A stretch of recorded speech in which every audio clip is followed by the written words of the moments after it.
Olá, eu sou a Lilian de Souza, mediadora de leitura no projeto Amores e Desamores, a Família na Literatura. Hoje eu escolhi um conto para compartilhar com vocês a leitura do escritor pernambucano Osman Lins, que está contido nesse livro aqui, chamado Melhores Contos, Osman Lins, seleção de Sandra Nitrini e publicado pela editora Global. Vamos à leitura? Cadeira de balanço. Júlia Mariana levou as mãos ao estômago, mas a ânsia agravada nos últimos dias por uma fadiga que nem o sono lograva dissipar, não cessava. Deu alguns passos, sentou-se no lugar predileto do esposo. Uma cadeira ampla em cujos braços ele apoiava as mãos fortes e onde permanecia longas horas calado. Ah, esses silêncios, esses silêncios! Mas para que pensar neles? Sentada na cadeira de Augusto, a balançar-se de leve, sentia-se tão bem. Só mesmo ali conseguia desoprimir o peito, castigado pelo ventre crescido, e respirar com alívio. Para que pensar em coisas tristes? Na parede branca, em sua moldura dourada que contrastava com a mobília pobre, o grande espelho não lhe refletia a imagem. Júlia Mariana achou bom que assim fosse, não queria se ver. Não queria ver as manchas pardacentas no rosto, a barriga enorme e as pernas inchadas que a martirizavam tanto quando tinha de andar. E os pés, como estariam? Ergueu-os, curvou-se um pouco. Lívidos, com as veias ocultas sob a inchação, tinham a aparência de um ex-voto de cera. Abstenha-se de carne, dissera o doutor. Abstenha-se de sal e faça pouco esforço, entende? Pouco esforço. A criança moveu-se. Júlia Mariana pôs-se a observar os leves tremores que seus movimentos causavam. Nascerá? Pensou. Terei forças? Fraca, depauperada como estou? Faça pouco esforço. Ora, tinha que lavar ainda as camisas de Augusto, acender o fogo, pôr a mesa, preparar o jantar, servi-lo e lavar os pratos depois, se já não estivesse exausta. Faça pouco esforço. Bem, gostaria de obedecer. Sentia-se bem ali, mas não era possível balançar-se a tarde inteira. Tinha tanto que fazer. Arrastando os pés grossos, foi buscar as camisas. Apanhou a bacia, o sabão, dirigiu-se ao quintal. Quando chegou à bomba, estava ofegante.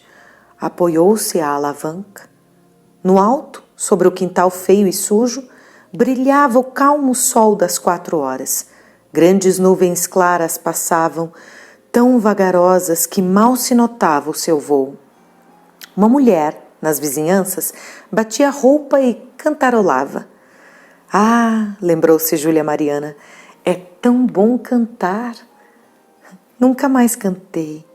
Uma aragem fresca soprou em seu rosto e agitou de leve algumas flores raquíticas, risos de Maria e margaridas, murchos, cercados de mato, que sufocavam ao pé do muro ferido. Nunca mais pude aguar meus canteiros. Nunca mais. E começou a acionar lentamente a alavanca.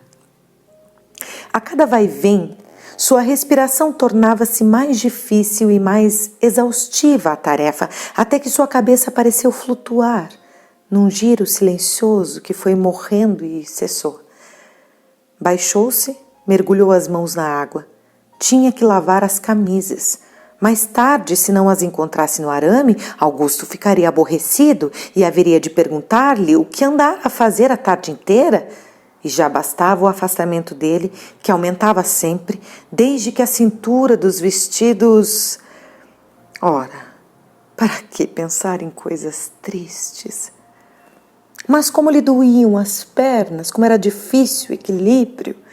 Susteve-se a bomba e apoiou a fronte nas mãos, esperando que a dor cessasse. Como isto maltrata, meu Deus! Nunca mais cantei, nunca mais aguei minhas flores. Mais nítida, mais aguda a dor flagelava e Júlia Mariana reergueu-se. A cabeça cresceu, zuniu, aturdida, ela se sentiu rodopiar, rápida, vertiginosamente, num mundo escuro, oscilante, cheio de riscos luminosos.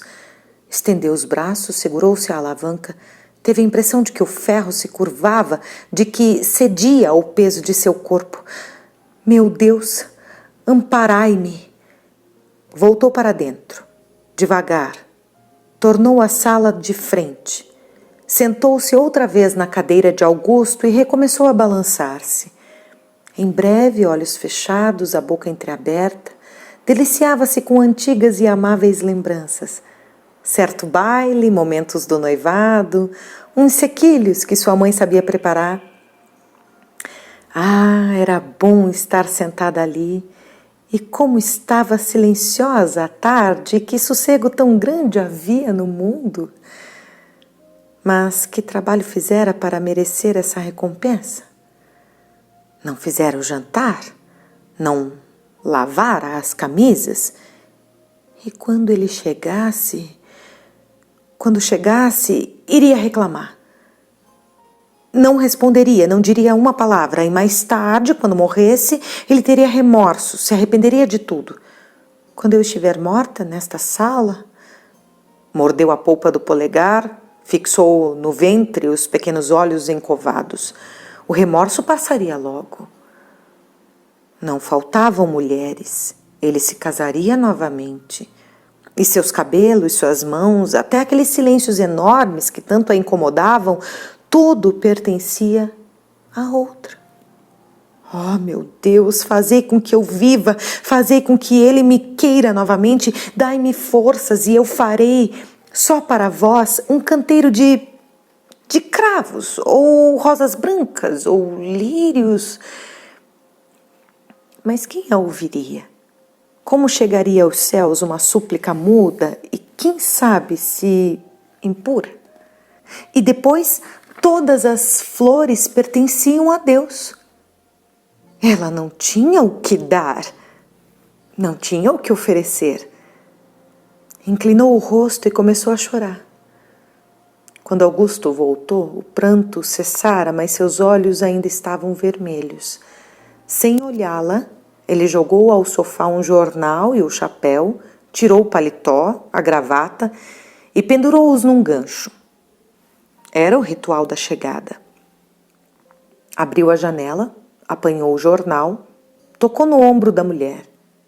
Júlia Mariana se ergueu com esforço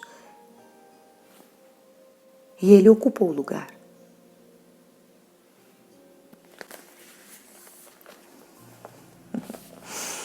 Esse conto, chamado Cadeira de Balanço, ele traz essa imagem dessa mulher grávida, numa gestação bastante avançada, dá essa impressão, né?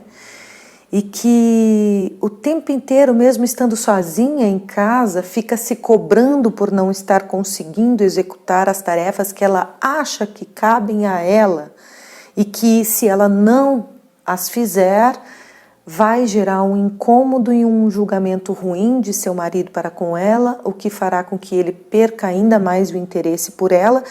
Ainda mais, eu digo, porque ela mesma coloca que o interesse dele tem sido diminuído conforme a sua cintura tem aumentado, né? Se esses não são pensamentos e uma construção familiar calcada numa ideia de machismo, de que a mulher tem que servir ao marido e de que, ao invés de serem companheiros, ela é quase que uma empregada doméstica e uma né, uma mãe, talvez, dele, eu não sei o que realmente é, né?